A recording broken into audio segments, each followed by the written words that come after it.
Alors, pour le bilan concernant l'arithmétique, nous allons avoir besoin de la calculatrice, puisque la plupart des choses sont faisables grâce à la calculatrice. Par exemple, donner la décomposition au produit de facteur premier d'un nombre, savoir si un nombre est premier ou pas, pouvoir déterminer le PGCD, de deux nombres, pouvoir aussi déterminer le PPCM. Ici, donc, je vais commencer par essayer de décomposer le nombre 2504. Je veux avoir la décomposition au produit de facteur premier. Donc, pour pouvoir faire cela, je prends la calculatrice et je vais mettre le nombre que je veux décomposer en produit de facteur premier. Donc, je vais appuyer sur exécuter. Le nombre est dans ma calculatrice, je vais pouvoir donc le décomposer. Je vais appuyer sur seconde, puis sur ce bouton-là, où au-dessus il y a écrit décompte. Et on nous dit, ça fait 2 puissance 3 fois 313. Qu'est-ce que cela veut dire? Ça veut dire que le facteur 2 va apparaître 3 fois, et on a une fois le facteur 313. Donc, ce que je vais pouvoir écrire ici, c'est 2 fois 2 fois 2 fois 313. 313, c'est un nombre premier, puisque je le trouve dans la décomposition en produit de facteur premier. Je vais prendre par exemple le nombre 2405.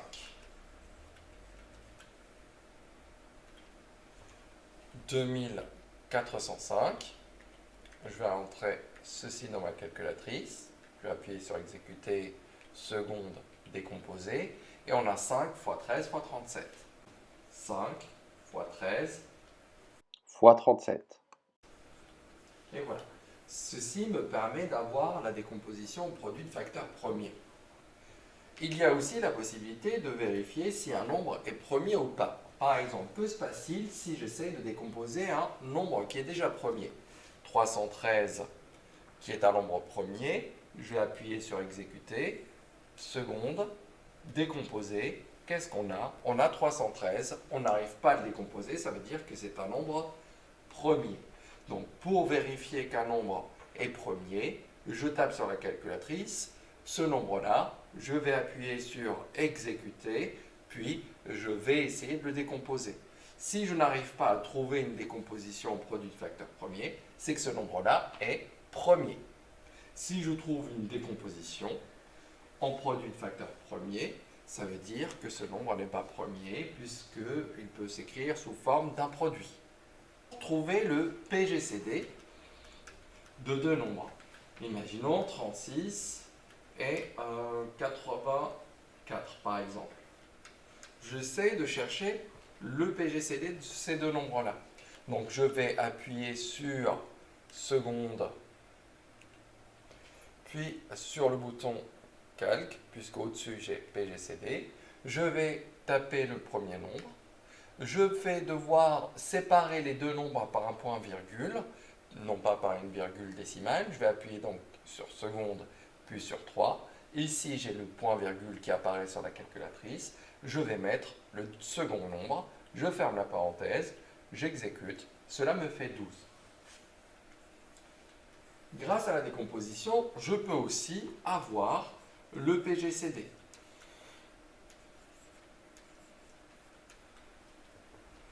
Comment je fais? Je décompose 36. Ça nous fait 2 fois 2 fois 3 fois 3. Et pour 84,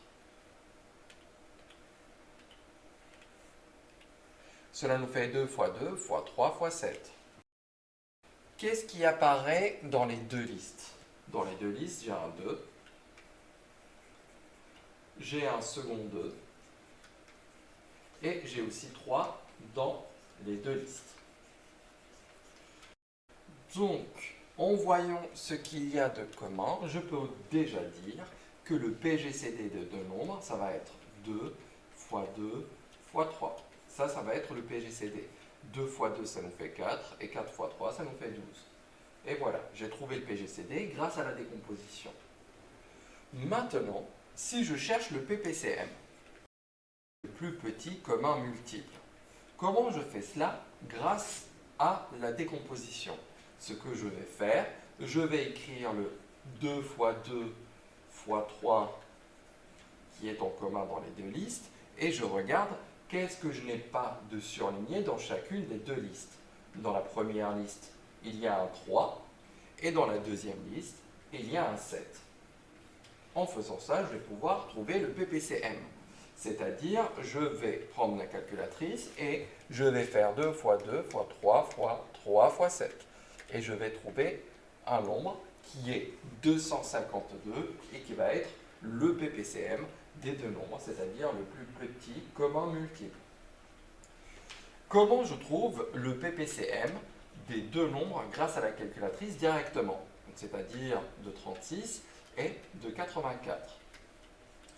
Je prends la calculatrice. Tout à l'heure, on cherchait le PGCD. Là, on cherche le PPCM. Donc, je vais appuyer sur seconde, puis sur le bouton Y. Là, PPCM apparaît. Je vais mettre 36, point virgule, 84. Je ferme la parenthèse. Je vais appuyer sur exécuter. Et je trouve bien 252. Alors ici, j'ai utilisé les deux nombres qu'on avait juste avant pour dire qu'on a 36 tulipes et 84 roses pour faire des bouquets.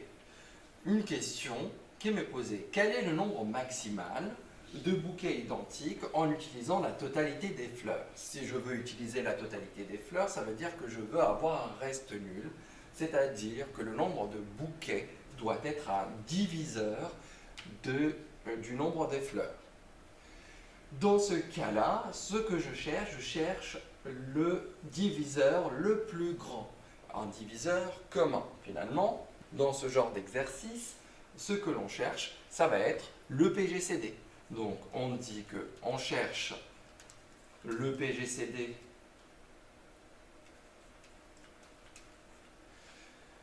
de 36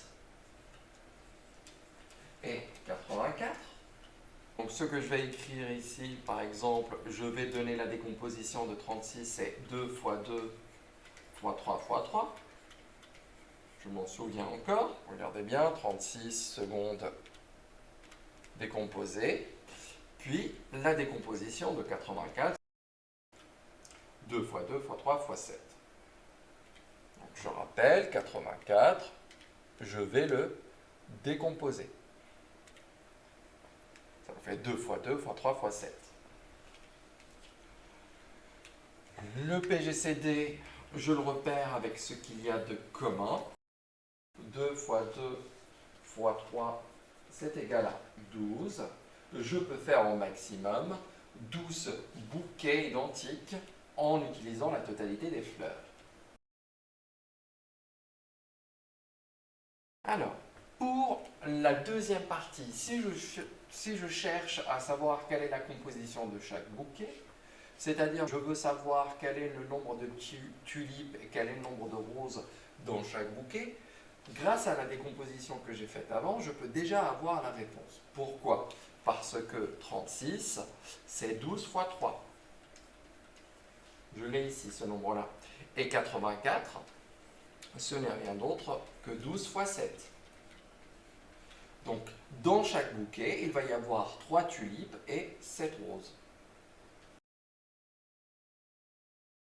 Ici, on a un exercice. Je l'ai énoncé. Une montre sonne toutes les 36 heures et une alarme sonne toutes les 84 heures. Elles viennent de sonner en même temps. Première question, au bout de combien de temps vont-elles sonner à nouveau en même temps pour la première fois?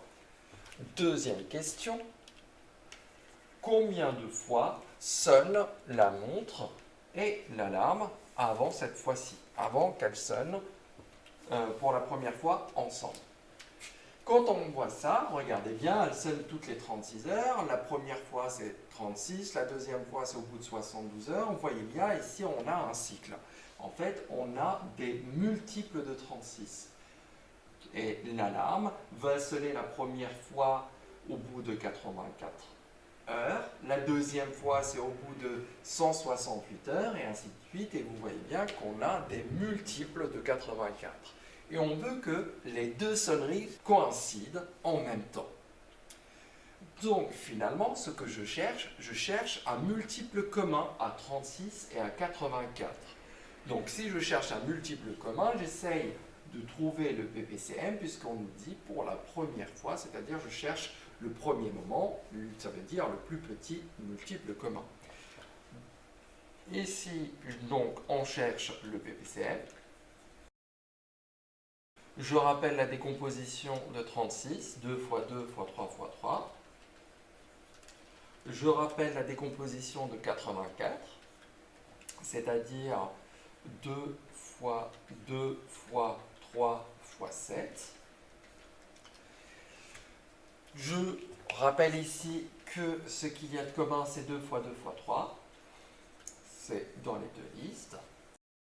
Donc si je cherche le PPCM, je prends ces nombres-là, mais je l'écris qu'une seule fois, c'est-à-dire 2 fois 2 fois 3. Je vais multiplier une fois par 3, puisqu'ici il y a un 3. Et ici, on a un 7, donc on va multiplier par 7, et je sais que c'est égal à 252.